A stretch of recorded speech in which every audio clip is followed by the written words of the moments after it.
like he dropped out of the sky. My name is Ariel Brown. My name is Grady Owens, and today we will be presenting a project on the differences between John Coffey and Stephen King's The Green Mile and Frank Darabont's film adaptation of The Green Mile. So our thesis statement. In The Green Mile, Stephen King uses instances of biblical and religious symbology along with literary elements to portray John Coffey as a holy light character. But in the film adaptation of The Green Mile, Frank Darabont uses creative license in light, stage direction, as well as an altered script to portray a different John Coffey. Okay, so my objective by analyzing the novel, I would be looking into King's portrayal of Coffey and dissecting his use of literary devices such as tone, symbolism, and religious terminology. And knowing that King was the original author, it makes Coffey the original character and something to compare the film to. And with that, we will be taking my analyzation and comparing it to Grady's throughout the film. Okay, so in the novel, in The Green Mile, Stephen King uses instances of biblical and religious symbology along with literary elements to portray John Coffey as a holy light character. This is expressed by such things like tone, symbology, and religious terms. So the film. Film is a completely different medium than that of a novel. So when a novel is being transferred over into a film adaptation, it is very tense on both sides. The author wants it to be the exact same way it was in the book, and then you have the director which wants the film to be as close to the book as possible, but to make something of their own. So in Frank Darabont's adaptation of The Green Mile, he changes differences and changes in lighting, editing techniques, camera angles, and of course, changes in script. And placing Stephen King's novel and Frank Darabont's film side by side is important to note that anything that Frank Darabont changes, even the littlest thing from light to a certain angle, it changes Coffey's character completely, as we'll see as we're going on. And it's extremely important in answering that question, what are the differences between the John Coffey in Stephen King's novel and the John Coffey in Frank Darabont's film?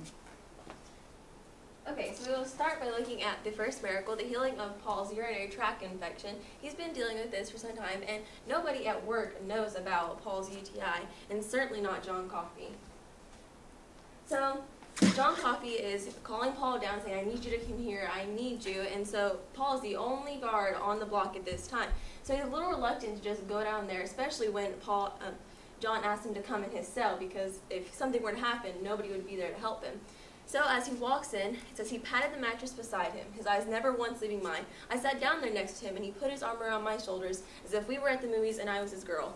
Patted the mattress beside him and puts his arm around his shoulders. Coffey is displaying these caring characteristics and trying to make Paul feel comfortable. He's not trying to show this intimidating. He's not trying to be aggressive. When he's making eye contact, he's showing Paul that he can trust him. He's not trying to look around and act nervous. So I continue. Paul says, what do you want, John Coffey? I asked, still looking into those sad, serene eyes. Just to help, he said. He sighed like a man will when he's faced with a job he doesn't much want to do. So Paul notes Coffey's sad, serene eyes, and throughout this time we've seen these instances of Coffey. He's crying, and it's feeling remorseful and regret, and that's not something you would typically see in a criminal who's accused of having raped and murdered 2 little girls. So even from the get-go, we see that John Coffey is not all bad. And Coffey just wants to help Paul. And it's obvious that this situation is going to make Coffey uncomfortable because of what he has to do, but Coffey knows that he has to do it to help him. As I read this next slide and scene, I asked you please close your eyes and in your head imagine what you would think when you're reading this scene.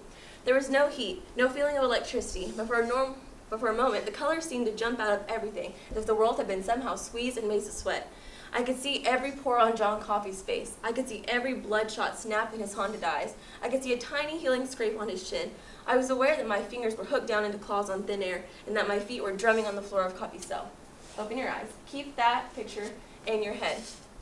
Very important. So Coffey is transferring this power, this energy he has inside of him into Paul. And Coffey is visualizing, he's super sensitive to this. And so we can see as the colors seem to jump out of everything, as the world has been somehow squeezed and made to sweat, it's going through Paul. He's starting to feel it. And King does a really good job characterizing Coffey. As we're seeing this miracle go through, our human minds what we're trained to do is to just kind of think that, wow, this is not a human. This guy can do this. There's something not normal in him. But King Jesus, I could see every pore on Coffee's face, every bloodshot snap in his eyes, and a tiny healing scrape on his chin. It's bringing us back to reality that, yes, Coffee can do this, but Coffee is still mortal. He's still a human, and he can still die, which is important throughout the whole novel. Okay, and last, after Coffee has performed this miracle, he starts to gag and to cough, and his mouth opens, and these, to Paul, it seems like gnats or no-see-ums comes out, and this is black little insect, and it turns white as it comes out. That movement from black into white coming out of Coffee, coming out of this holy man, and turning into white and symbolizing the good. So now we'll move on to Frank Darabont's adaptation of this one scene. So keep in your mind what was just read. We'll go to the next one. So first off, we see John Coffey is calling Paul down to a cell. Now this first image is very striking at first. We see that we can barely see any of Coffey's face. It is obstructed by the bars. We are at a subtle low angle looking up at Coffey. This gives us that he looks like a dangerous caged animal. So then we go again. Paul comes over to Coffey's cell. We're at a slightly lower low angle, looking up. His eyes are still obstructed, and we can only see his teeth. Then, when Coffey drags Paul to the door of the cell, we are at an even lower low angle, lower than Paul's point of view. And this is putting Coffey in a more dominant position. He's the dominant person in this scene when it should be the other way around, with Paul being the dominant, but it's different. So then, Coffey, he reaches out of the cage and he pulls Paul in. And this is different, completely different from the book. We see that in the book, Paul went into John Coffey's cell, sat beside Paul, put his arm around him, and everything was fine. But here, it's like he's attacking him. His arm flinging out of that cage is like a snake attacking someone from inside of a hole. So, and then the music starts an intense ringing. The lights are getting brighter all the way around as we see it continuing. This will be a recurring motif throughout the miracles is the use of light. The light getting brighter, the blue light on top of John Coffey's head. So again, we see the light is getting super bright, and it bursts at the very end of the scene. The ringing ends, and then John Coffey kind of stumbles back. So you can go to the next one. And he releases the flies into the air. But one difference from the book and the movie is when the flies are released in the air, they do not turn white. They kind of like fizzle out into like a gray and disappear. And that may be because, the CGI wasn't best, but they kind of like fizzled out into the air. So we see the blue light on top of Coffey's head and shoulders, and that will continue to reoccur. Now, through here, Coffey is seen as a dangerous character. He's not as loving or as caring as he was in the novel. Okay, so our analysis of the first miracle. In the novel, unlike the John Coffey parade in the film adaptation, Coffey in King's novel takes on a much more calm, gentle demeanor. He's not aggressive, he's not intimidating. Coffey is gentle, he's not rough. With Paul, he even takes a step back when Paul enters the cell as a not seem like he's dominating over him. We become more familiar with Coffey in this scene as well, as we see a side of him that's not one that would likely be accused of the murder of 2 children. But then with the roughness as portrayed in the movie, we could see Coffey as the kind of person that would have killed and raped the Diedrich twins due to his forcefulness that he's used with Paul. Okay. Moving on to the second miracle. And this is after Percy Wetmore has stomped on Mr. Jingles, and it's very obvious that he is dead. For our second miracle, so Coffey is telling Paul, give me Mr. Jingles. I think I can still help. So Paul hands Coffey the mouse, and Coffey pulled the mouse back through the bars. He lay limp on Coffey's palm, tail hanging over the arc between Coffey's thumb and first finger, the tip twitching weakly in midair. Then Coffey covered his right hand with his left, creating a kind of cup in which the mouse lay. The significance of Coffey's palm, in the Bible it's often referred to God's healing hands, God's hands upon this. And we can see this is Mr. Jingles is literally in good hands. He's in these healing hands that will be able to bring this life back into him. To continue, Coffey begins the miracle and he puts his mouth between 2 of his fingers and inhales sharply.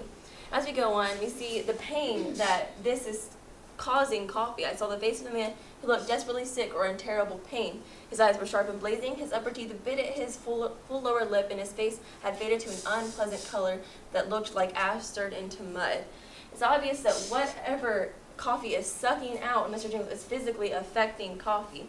And a man who is willing to do this for a mouse he's showing these caring characteristics. He's showing that he was willing to sacrifice himself and his well-being for someone else and for Dell, because he knows how it's affecting him.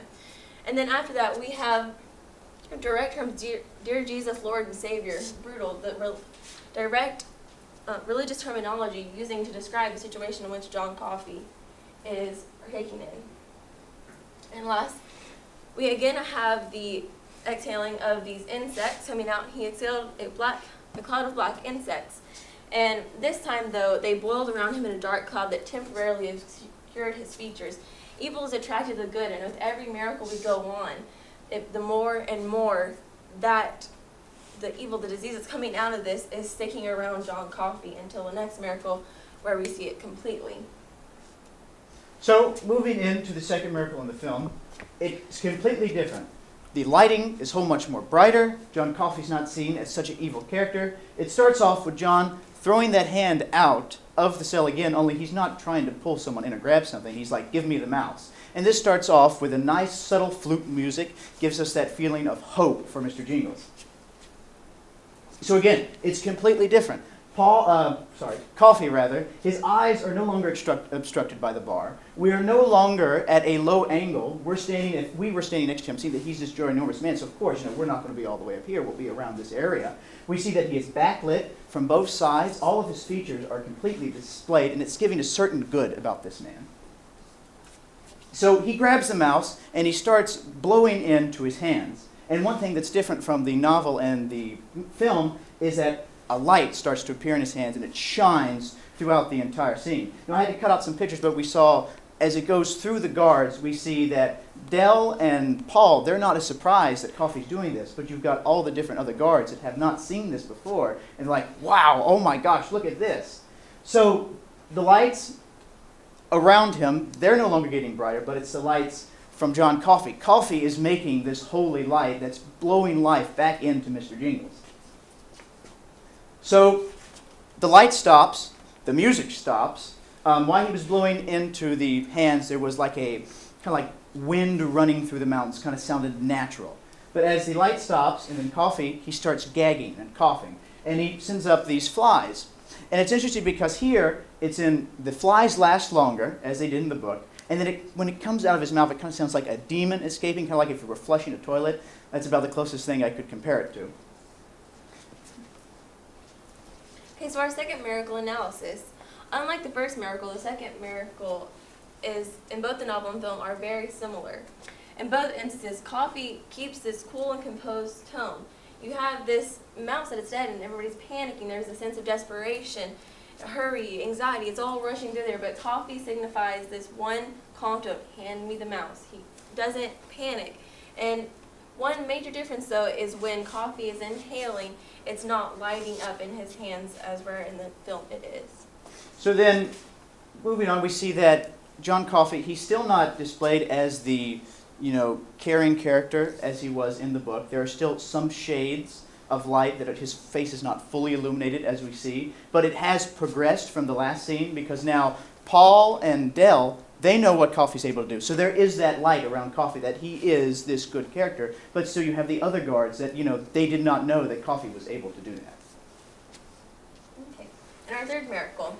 So this is after the brutal Paul and Harry have taken Coffey out of the prison, and they're going to Warden Moore's house to help his wife, or try to help his wife Melinda, who has a deadly tumor that has wreaked havoc on her. And there is nothing the doctors can do at this point about her. Okay, so as they get into the house and as Coffey is approaching Melinda, it says John Coffey bent closer to her. The springs of the bed creaked, the bedclothes rustled, and the coldly smiling moon looked through an upper pane of the window. You can take from the coldly smiling moon this celestial imagery where you have this, you can relate the moon to celestial and this God-like looking down on what Coffey is about to do. And as it moves on, his broad, smooth lips pressed against hers force him open. For a moment I could see one of her eyes staring up past Coffey, filling with an expression of what seemed to be surprise. Then his smooth, bald head moved, and that was gone too. So, as Paul can see Melinda for this last time, Coffey is completely moved at this point, and you can no longer see Melinda. In this last instance, we have of Melinda with the tumor. Then you'll see her, and Coffee has completely covered that now. There was a soft whistling sound as he inhaled the air which lay deep within her lungs. That was all for a second or two. Then the floor moved under us and the whole house around us. In King's novel, he does focus on this scene in particular, and we'll look at the difference between the film, is there's a lot of connection between Coffee and her surroundings, that natural connection where you could almost say that he's disrupting this natural course that was taking place, and the world is reacting to it. He has that connection, that creator-creation connection with it. Closer by, there was a crack followed by a tinkle as the pane of glass through which the moon had been peeking broke. So no longer now is the moon looking through, and the more and more as Coffee is taking this evil out of her, it's reacting to Coffee, this sheer holy figure, and this amount of evil in the room is counteracting. And then something screamed, and that's not just me, the other men heard it as well. Too brutal it sounded like a wolf or coyote with its leg caught in a trap. With the animal-like,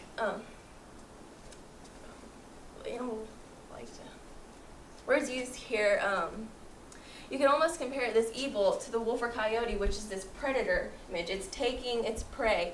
And Coffee can be compared to the trap because he's trapping this predator and keeping it from moving and moving, so keeping the tumor from wreaking more havoc on Melinda.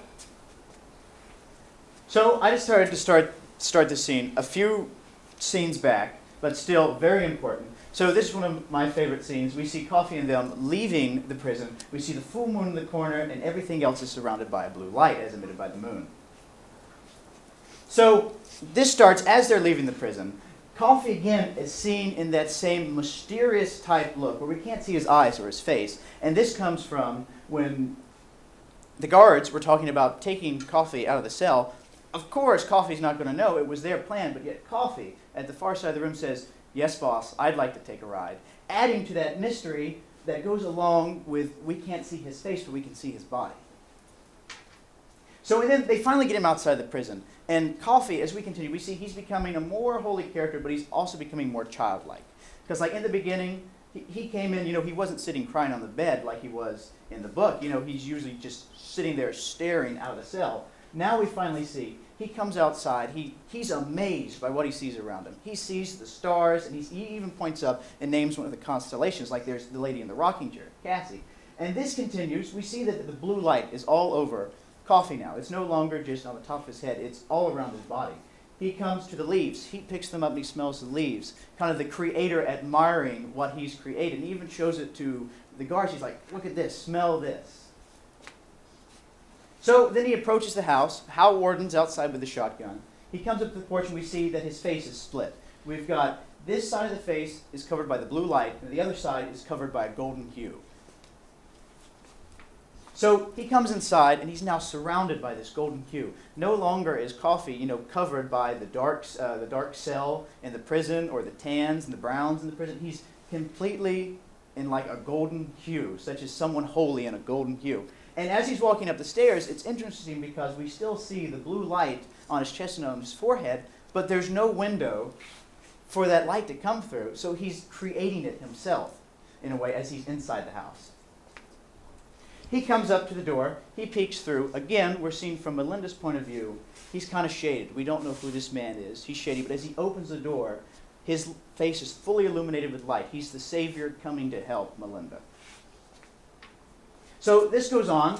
Coffee starts to perform the miracle, and then the lights. The lights again, everything gets brighter. The light beside, the chandelier rather, beside Hal, it gets brighter. You've got the guards standing in the corner looking on this. Their light shining on them gets brighter. The light by Coffee's face gets brighter as he's sucking the tumor, sucking the evil out of Melinda.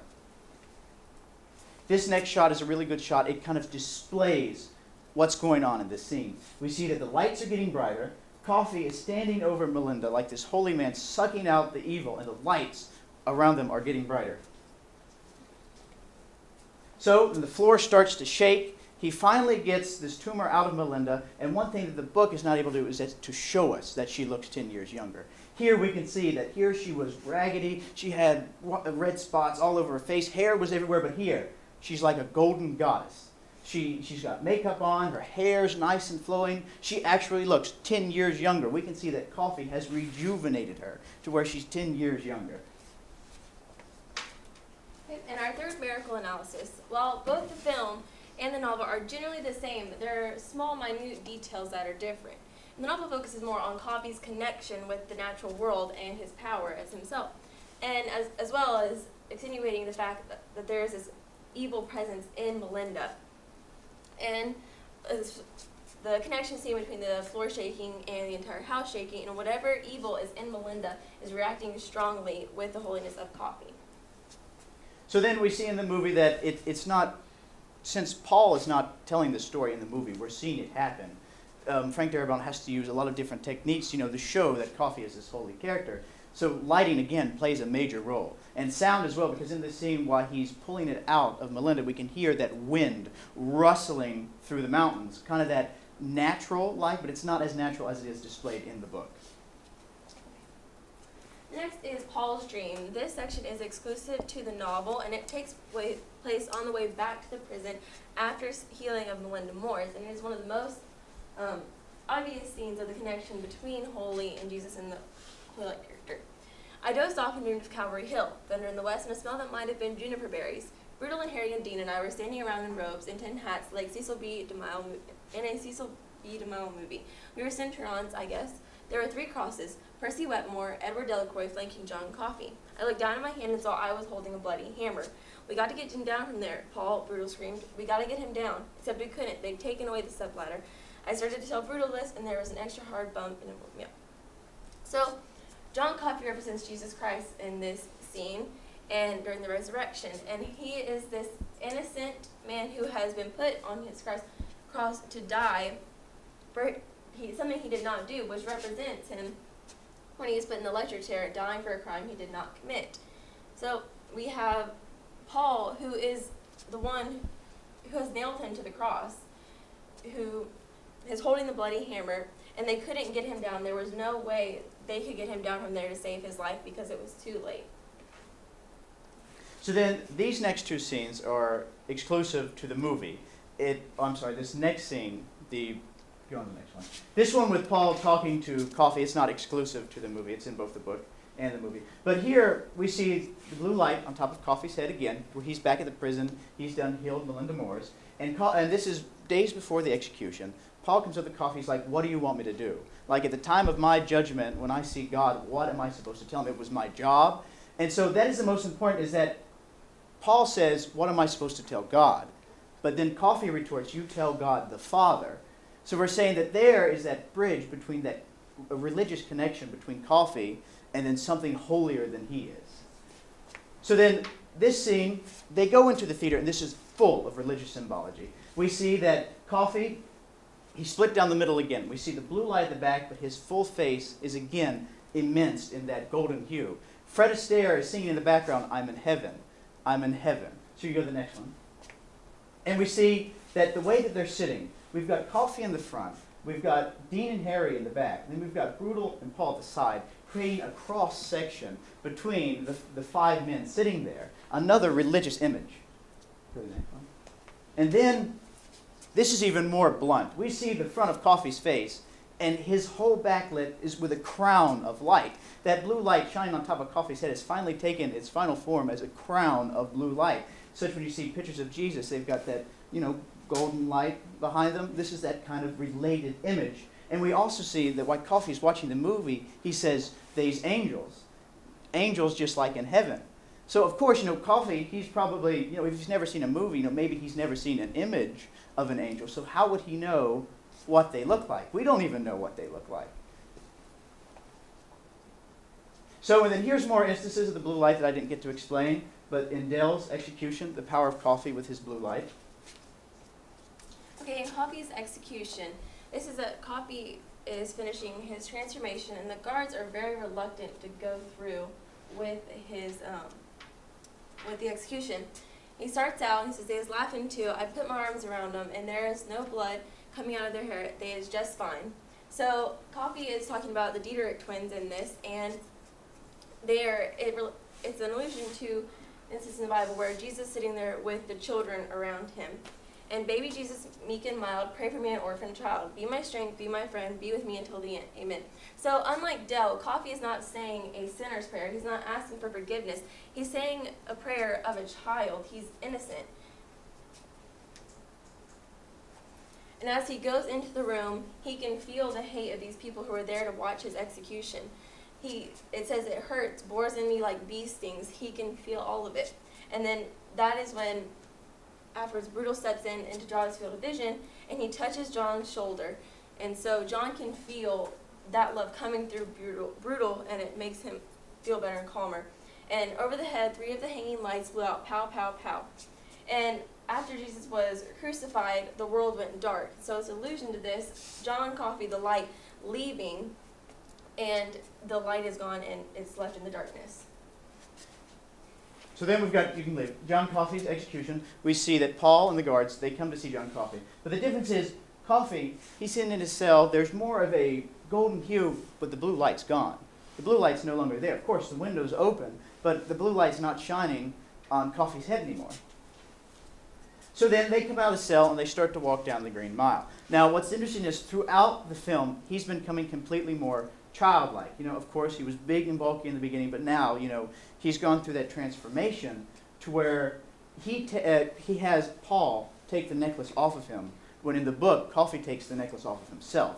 So this is showing his dependence on everyone else. And even when they start to walk down the Green Mile, we see that Paul and Brutal grab Coffey's hand as if he were a child walking down the lane.